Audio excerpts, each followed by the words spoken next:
शामराव श्रीरंग पवार, अण्णा महाराजांचे भोईचे बॉडीगार्ड आणि गेली 5 वर्ष मी इथे येतो आहे. माझ्या भोईंचे जे माझी बहीण आहे अरुणा वारगडे आणि दाजी आहेत राजेंद्र वारगडे यांनी मला इथपर्यंत आणलं आणि आज माझा भाग्योदय झाला. मी माझ्या कुटुंबाला सांभाळून नगरसेवकाच्या लाईनकडे चाललो होतो. आता मी फिल्मसृष्टीकडे गेलो आहे आणि माझे 5 फिल्म आहे येत आहेत आता आणि 5 गाण्यामधून मी प्रवेश करत आहे. नुकतंच महाराष्ट्र शासनाचा फिल्म मी करतो आहे मन घनघोर. या चित्रपटातून मी PIची भूमिका सादर करीत आहे आणि हे शक्य महाराजांच्यामुळे मला जमलं आहे आणि ही ताकद महाराजांची आहे, आपल्या टेंबे महाराजांची आहे. आणि सर्व भाविकांनी साधकांनी इथे यावं, समाधीस्थळाचं दर्शन घ्यावं आणि 200 कोटी शिवरत्न नामयज्ञ वर्धापन दिन इथे साजरा होत आहे याचंही दर्शन घ्यावं आणि आपल्या श्री क्षेत्र नारायणपुराचं दर्शन घ्यावं. अण्णा महाराज आमच्यात सामावलेले आहेत आणि ते आमचे आई वडील आहेत. जोपर्यंत आम्ही जिवंत राहू तोपर्यंत त्यांच्या इकडे आम्ही येऊ फक्त.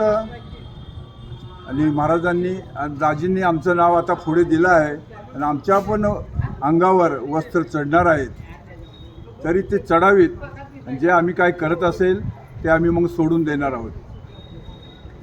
आणि आमच्या घरच्यांना मुलाचं लग्न ठरावं, सोनबाईंना चांगलं सौख्य लाभावं आणि भावाला पण आमच्या चांगलं लागावं आणि मुलांचंही चांगलं व्हावं असं मला वाटतं.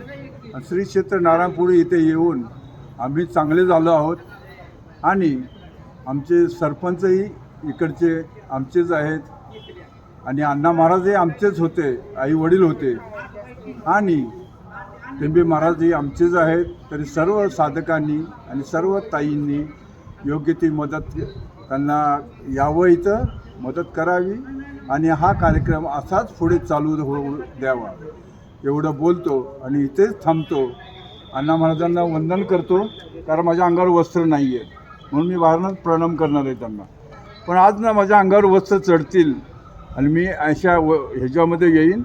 आता थोड्याच दिवसात आम्ही सेंबडीकडे जात आहोत 15 ऑगस्टला आणि 12 म्हणजे डिसेंबरच्या महिन्यात आम्ही मध्य प्रदेशाकडे जाऊ किंवा कलकत्ताकडे जाऊ हे अजून काही निश्चित झालं नाही.